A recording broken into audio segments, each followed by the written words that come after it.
Bismillahirrahmanirrahim. Assalamualaikum warahmatullahi wabarakatuh dan salam sejahtera. Khabar semua? Sihat ya? Pelajar-pelajar sekalian, pertama sekali saya ingin mengalu-alukan kedatangan kamu semua ke Politeknik Port Dickson ini. Sudah tentu saya ingin mengucapkan tahniah ya dan syabas kerana terpilih untuk mengikuti pengajian program Diploma Kejuruteraan Awam di Politeknik Port Dickson. Saya merupakan ketua program DKA. Nama saya Azizah binti Tukiman dan you all boleh panggil saya Puan Azizah. Okey, pada hari ini saya akan menerangkan sedikit maklumat berkaitan dengan program Diploma Kejuruteraan Awam. Pelajar-pelajar sekalian, satu perkara yang you all kena fahamlah, bahawa kehidupan di Politeknik ini tak lagi sama seperti mana alam persekolahan. Lebih-lebih lagi, kalian mendaftar masuk di Politeknik PD ini di saat negara kita sedang berjuang mengadaptasi dengan norma baru ini. Ini sudah pasti memberi kesan dan pengalaman baru, khususnya dalam konteks PDP yang melalui fasa peralihan daripada sebelum ini mod bersemuka dengan mod e-learning. Tapi saya percaya bahawasanya mod e-learning dan era digital ini adalah satu yang tak asing lagi lah bagi diri you all semua, kerana kalian semua adalah generasi abad 21 yang mementingkan digital itu sebagai sebahagian daripada kehidupan you all semua. Seterusnya, saya selaku ketua program bertanggungjawab dalam memberi taklimat, khususnya berkaitan dengan program dan struktur kurikulum yang kalian akan tempuhi sepanjang pengajian 3 tahun ini. So, sebelum saya meneruskan ke slide yang lebih lanjut, saya ingin memaklumkan bahawa Politeknik Port Dickson sangat-sangat mengambil berat tentang keselamatan dan kesihatan semua yang berada di kampus, di mana sesi Jun 2020 ini, seperti mana kita tahu, ia merupakan sesi post COVID-19, yang mana kita mempunyai SOP-SOP yang perlu dipatuhi, dan saya mengharapkan SOP-SOP ini akan dipatuhi oleh you all semua, di mana ia akan diterangkan dari masa ke semasa bergantung kepada lokasi dan keadaan. Jadi di sini saya ingin menasihatkanlah kepada you all supaya pertama sekali patuhi SOP yang telah ditetapkan serta jaga keselamatan diri dan sensitif dengan keadaan di sekeliling anda.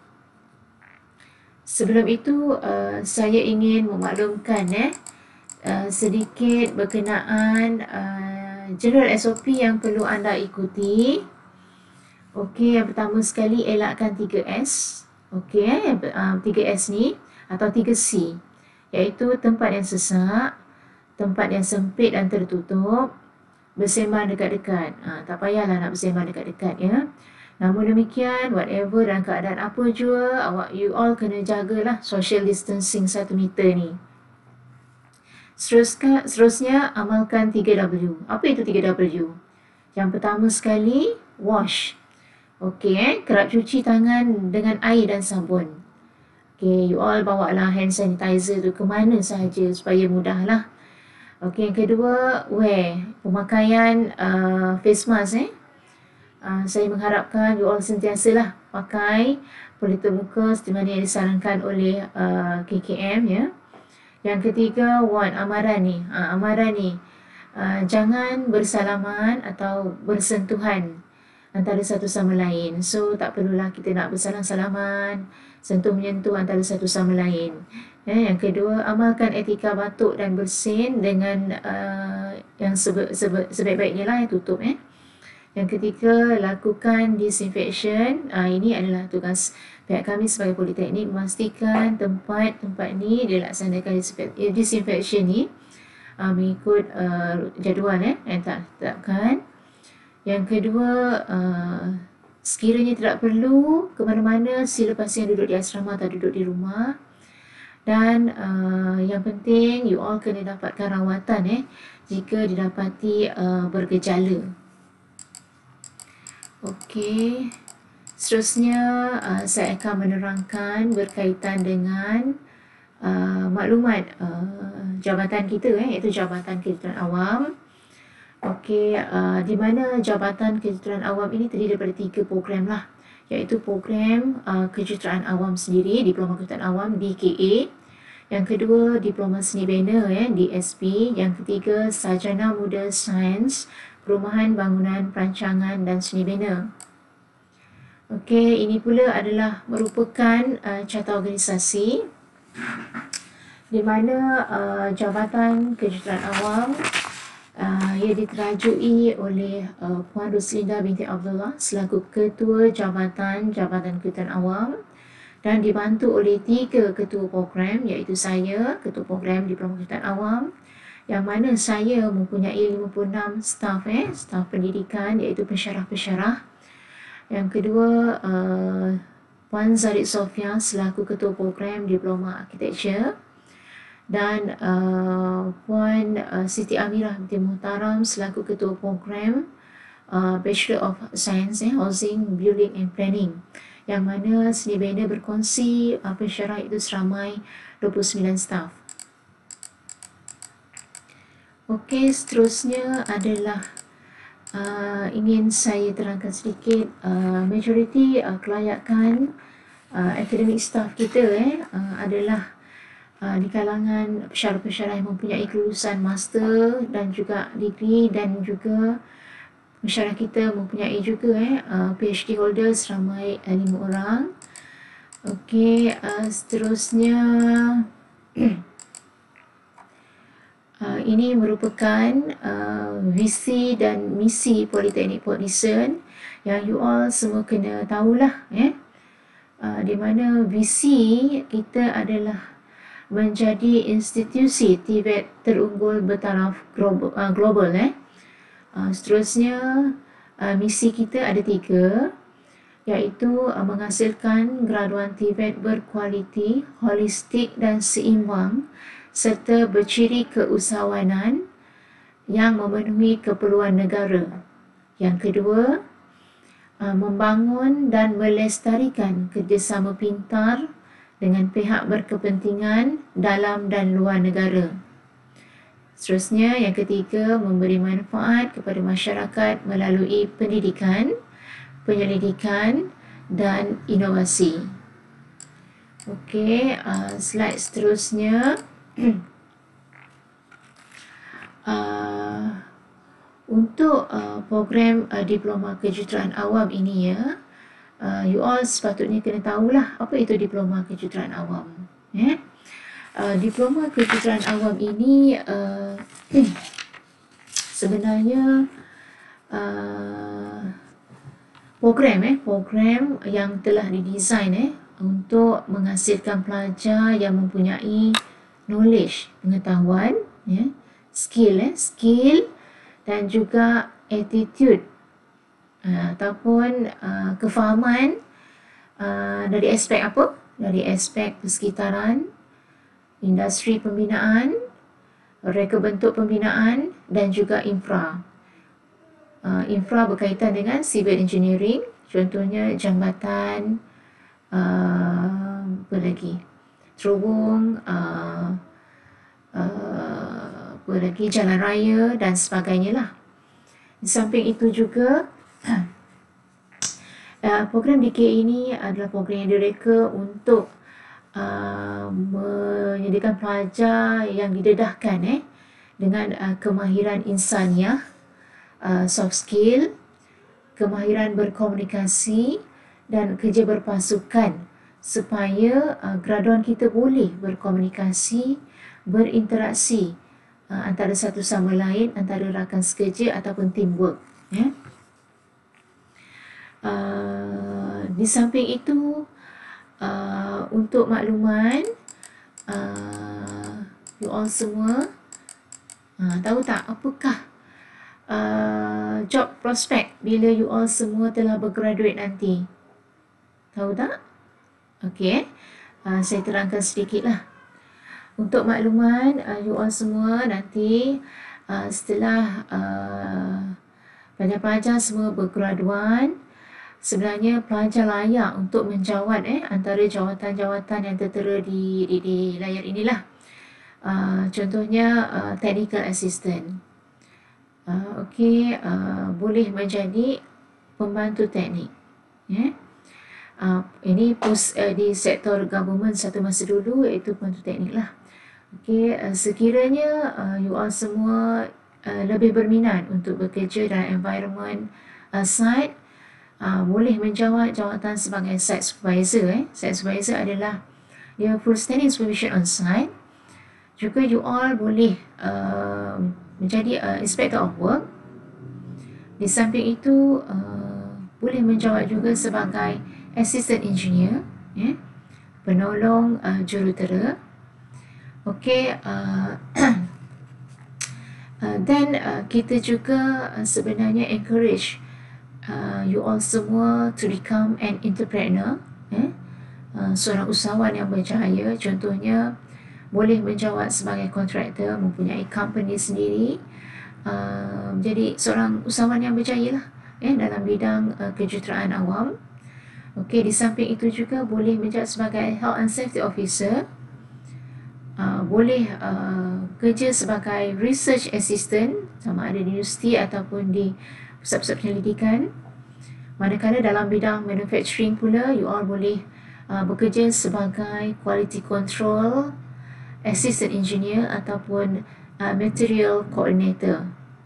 So maknanya banyaklah pilihan dan banyak sebenarnya peluang pekerjaan you all semua apabila telah bergraduan nanti. Seterusnya ingin saya terangkan adalah konsep asas pembangunan kurikulum. Ini pelajar kena faham lah. Konsep asas pembangunan kurikulum ada bermula daripada falsafah pendidikan kebangsaan dan seterusnya misi dan visi institusi seperti yang saya terangkan sebelum ini. Lepas tu education goals, and then matlamat program aims, di mana program aim ini dapat diukur setelah 15 hingga 20 tahun pelajar bergraduate. Dan perkara yang paling penting yang pelajar kena faham adalah PEO, objektif program, di mana objektif program ini akan diukur setelah pelajar itu bergraduan 3 hingga 5 tahun. So PEO attainment akan diukur pada tempoh tersebut lah. Seterusnya pembangunan kurikulum akan menjurus kepada apakah hasil pembelajaran program, PLO. PLO ini akan diukur setelah pelajar habis bergraduan lah, at the end of the program, iaitu pada di hujung semester 6. So seharusnya setiap pelajar dia mengetahui pencapaian PLO attainment masing-masing, dan juga kurikulum kita diukur melalui hasil pembelajaran khusus. Ia di mana selepas habis pembelajaran setiap khusus, kita akan ukurlah pencapaian setiap pelajar.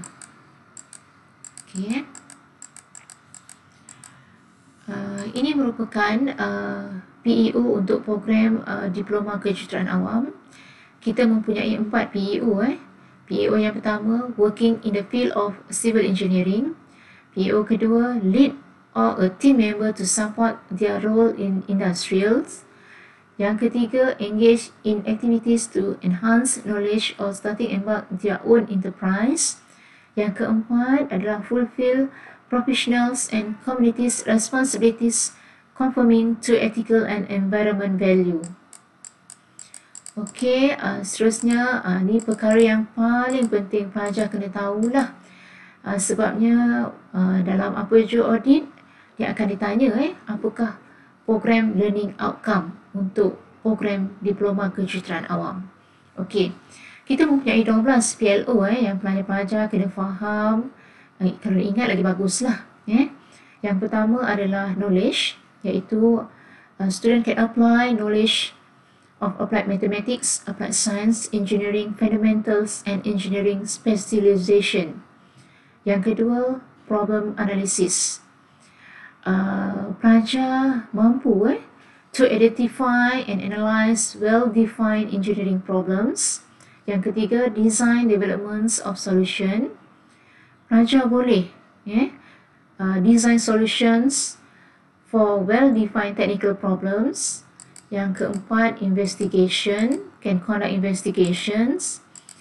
Yang kelima, PLO yang kelima adalah modern tools usage, di mana seharusnya untuk program DKA ini pelajar wajib boleh can apply appropriate technique, resources and modern engineering and IT tools. Seterusnya, PLO ke-6, the engineer and society can demonstrate knowledge of the social, health, safety, legal and culture issue. PLO yang ke-7, seterusnya environment and sustainability. PLO yang ke-8, ethic, ethic, which means that student can understand and commit to professional ethics and responsibility of the technician practice. Yang ke-9, individual and teamwork, means that pelajar boleh bekerjasama dalam teamwork, kerjasama sama ada individu ataupun among the team lah. Yang PLO ke-10 adalah communications. Students should be able to communicate effectively on well-defined engineering activities. Yang ke-11 adalah project management and finance, di mana student can demonstrate knowledge and understanding of engineering management principles and apply this to one work as a member or leader in a technical team. Dan terakhir sekali adalah yang ke-12, lifelong learning, iaitu pelajar recognize the need for and have the ability to engage in independence. Maknanya boleh independence lah, pembelajaran sendiri. Okey, ini merupakan ni perkara penting lah, sedikit penerangan berkenaan dengan mapping, mapping antara PEO dengan PLO, yang mana student kena faham. Contohnya, saya bagi contoh yang pertama, PEO 1. Untuk mengukur ataupun mengukur pencapaian PEO 1, yang mana pelajar boleh bekerja dalam bidang kejuruteraan. Untuk membolehkan pelajar bekerja dalam bidang kejuruteraan, seharusnya pelajar tadi dia mempunyai knowledge, PLO 1 adalah knowledge. Yang kedua, sepatutnya pelajar mampu ataupun boleh pakai modern tool usage, kerana you all telah didedahkan dengan praktikal di makmal dan sebagainya. Jadi sepatutnya you all mempunyai pengetahuan dan boleh apply lah untuk mengukur, boleh membolehkan you all bekerja dalam bidang civil engineering. Dan seterusnya PEO 2, PEO 3, PEO 4, ini adalah mapping antara PEO dan PLO. Seterusnya academic curriculum. Okey, ini penting, you all kena faham. Untuk sesi Jun 2020, kita ada sedikitlah pindaan dari segi struktur kurikulum, di mana kita kena kita faham kita berdepan dengan COVID-19. Untuk makluman you all, semester 1, semester 4 dan semester 5 kita dibenarkan face to face, iaitu pembelajaran face to face. Namun untuk subjek teori kita diminta untuk melaksanakan secara online lah. Sama juga semester 4 dan semester 5. Untuk semester 2 dan semester 3, kita akan melaksanakan PDP kita secara online sehingga tak salah saya 5 Oktober. Okey, seterusnya saya akan menerangkan berkaitan dengan diploma kejuruteraan awam, struktur program ni, you all kena faham lah. Ini adalah struktur program yang you all kena ikuti sepanjang tempoh 3 tahun inilah. Untuk semester 1, you all kena ambil 19 kredit, 19 kredit yang terdiri daripada compulsory, common core dan juga discipline core. Okey, untuk compulsory, untuk makluman you all semua, untuk co curriculum tidak ditawarkan so kita pergi kepada common core, ada 3 subjek dan juga disiplin core. Disiplin core yang ditawarkan untuk semester ini adalah engineering drawing and computer aided drafting, CAD, brickworks and concrete laboratory, dan juga engineering survey.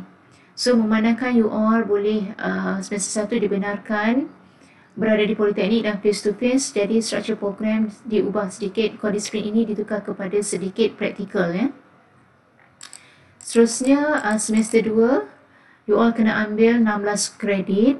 Ini merupakan subjek-subjek. So selepas ini mungkin boleh merujuk PA lebih lanjut subjek-subjek yang perlu diambil by semester manakala semester 3 sebanyak 16 kredit you all kena ambil yang terdiri daripada compulsory dan disiplin core. Semester 4 16 kredit juga. Kalau tengok semester 4 ni pelajar-pelajar dia ada kena ambil elektif subjek elektif. Subjek elektif yang pertama adalah Building Information Modeling BIM.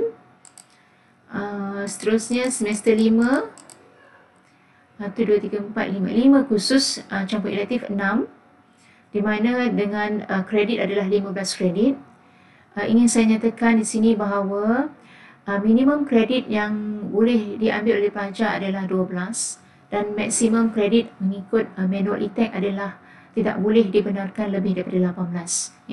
Jadi pelajar kena faham, jangan mendaftar khusus lebih daripada 18 kredit. Ini memberi kesan kesan bila kredit tinggi mungkin workload you all tinggi dan mungkin jika tak boleh bawa dia akan menurunkan motivasi. Ini mungkin akan menjadi punca sebab sebagainya kegagalan tersebutlah.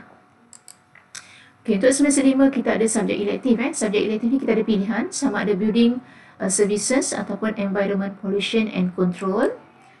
Okay, untuk semester 6 kita pelajar-pelajar dikendaki menjalani latihan industri dengan 10 kredit dan ingin saya nyatakan bahawa total keseluruhan kredit untuk program diploma kejuruteraan awam adalah minimum adalah 92 kredit. Namun demikian, you all semua mempunyai ada free elective untuk semester 3, dicanangkan semester 3 untuk mengambil design thinking. Design thinking ni bagus sebenarnya, di mana ia menjadi platform asas dalam you all menjalankan kajian untuk final year project 1 dan project 2 lah. Okey, ini secara ringkasan kurikulum Kohat Jun 2020. Kalau kita lihat disiplin core, peratus untuk disiplin core adalah peratus tertinggi. Okey. Ini pelajar kena faham maksimum kredit student bergraduate kurikulum untuk kurikulum baru ni di mana you all mesti minimum bergraduate adalah 92. Jadi kalau 90 ke 89 ke 91 ke you all tidak boleh bergraduate.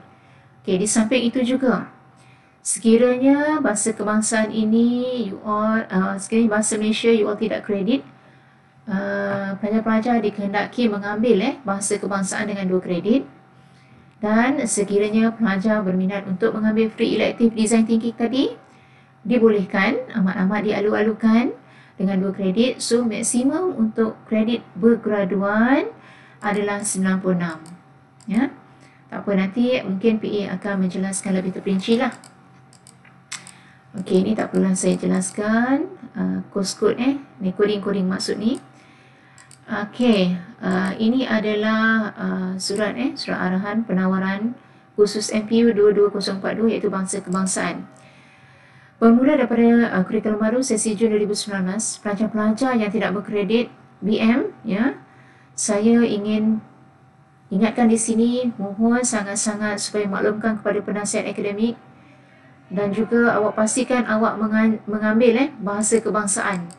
Sekiranya awak tidak mengambil bahasa kebangsaan, awak tidak boleh bergraduate Ini adalah free elective design thinking.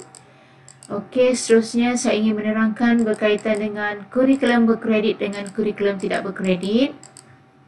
Okey, untuk kurikulum berkredit, okey, kita ada dua laluan.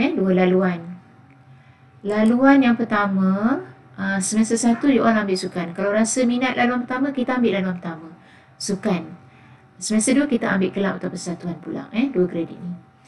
Tapi sekiranya pelajar-pelajar berminat untuk mengambil unit beruniform, silalah pilih laluan kedua. Laluan kedua means that semester pertama ambil badan uniform, semester kedua ambil badan beruniform. Pada semester 3 boleh mengambil badan uniform, dan semester 4 juga dengan kosong kredit untuk tujuan penganugerahan dan pentauliahan daripada badan uniform itu sendirilah. Rasa nak ada title whatever untuk ditauliahkan, so continue untuk laluan kedua sehingga semester 4. Seterusnya CTCE, pindah kredit dan pengecualian khusus.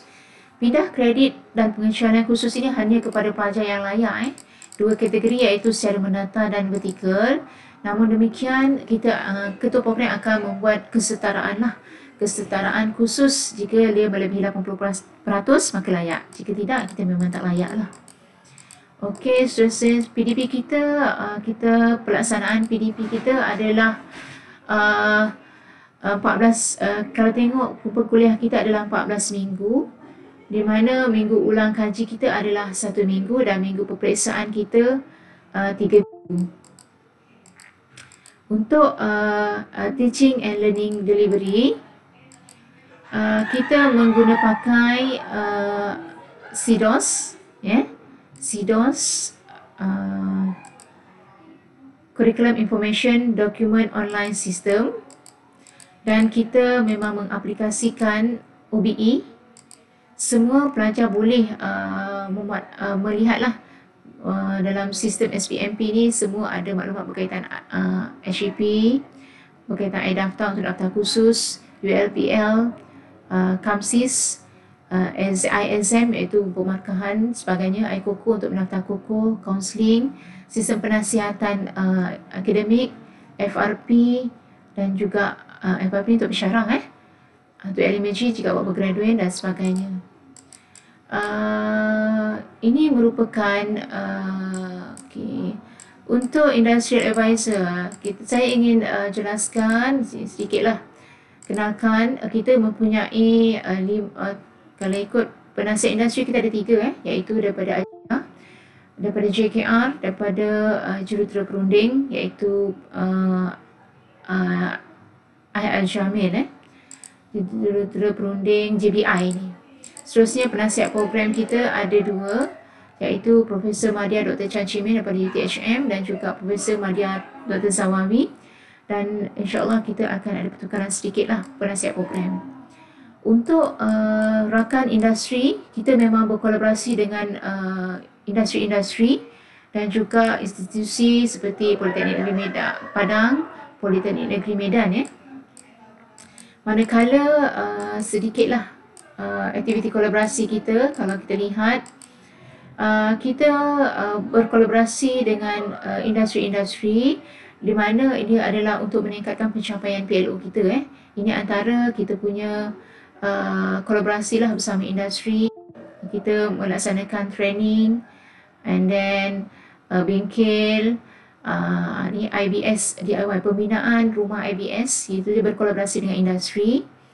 Okey, seterusnya kita juga bekerjasama dengan Politeknik Negeri Padang melaksanakan CSR. Kita juga ada pertukaran pelajar antara Politeknik Negeri Padang sebelum ini, dan sebenarnya semester lepas kita berhasrat untuk outbound pelajar kita ke luar negara untuk LI, tetapi malangnya kita terbengkalai kerana COVID-19. Okey, banyak aktiviti-aktiviti. Selain itu juga saya ingin menerangkan berkaitan dengan sesi PDP kita.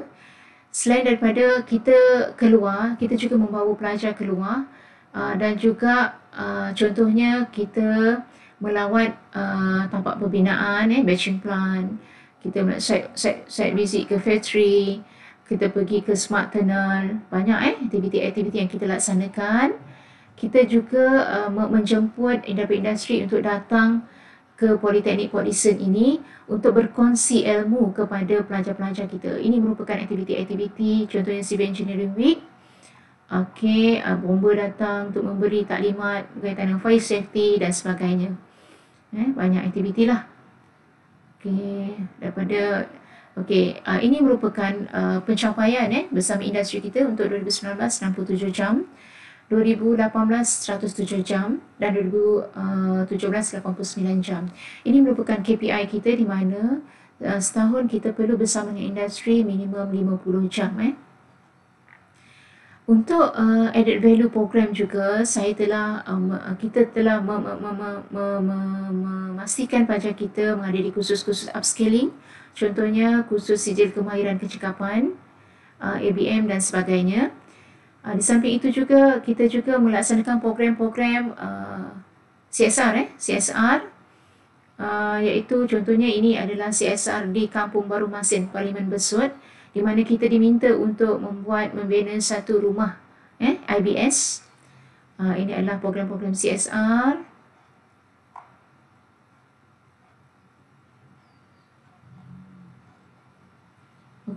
Kita boleh tengok banyak kan aktiviti-aktiviti. Itulah pelaksanaan kita di Politeknik ini tidak sama seperti di sekolah. Kita enhancekan kita cuba untuk mengukur kita punya masukan pelajar dapat dinilai dari segi psikomotor, dari segi efektif dia, dari segi knowledge. Kita juga melaksanakan CQI bersama pensyarah-pensyarah dengan beberapa kursus design thinking dan sebagainya, build and break. Ini semua aktiviti lah.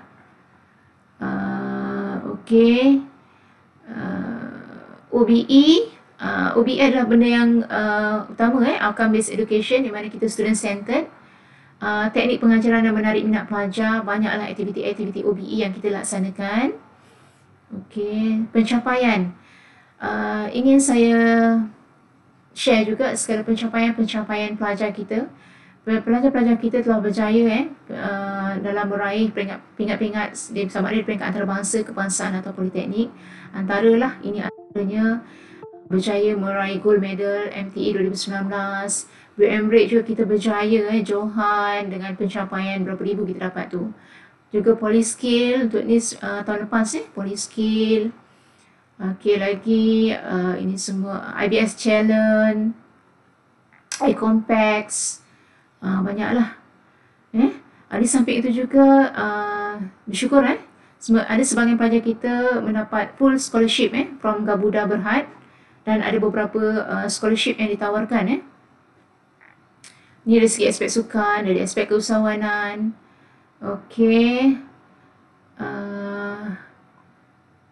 Facility. Facility juga. You all kena tahulah sedikit facility kita. Kita mempunyai dewan kuliah di K5. Kita mempunyai bilik blok B, blok D dan blok E serta 9 makmal dan juga studio.